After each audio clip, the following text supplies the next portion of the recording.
दुपार झाली का सगळ्यांची जेवणं? आमच्याकडे आज असं वातावरण आहे, आज ऊन नाही आहे.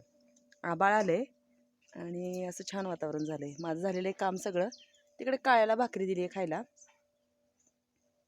आणि इकडे बघा भाकरी नको आहे त्यामुळे अशी बसलेले आहेत. आणि आज बनवली आहे छान मस्त अशी चुका आणि शेपू एकत्र. काल मी परवा आणली ती मामांनी गावातून.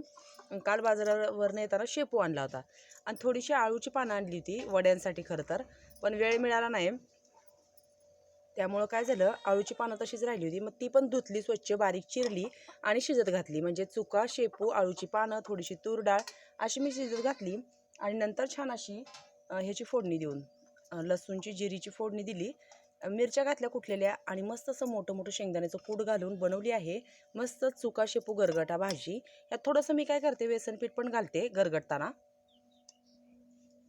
इकडे अशा ज्वारीच्या भाकरी आणि इकडे मस्त असं आत्याने घेतलेलं आहे लोणचं.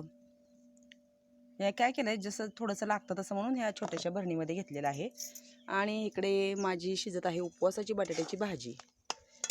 तर अशी बनवली आहे मी छान अशी ही बटाट्याची भाजी. छान लागते बटाट्याची भाजी अशी बनवली की. त्याशिवाय आत्याने सुकी बनवली ती.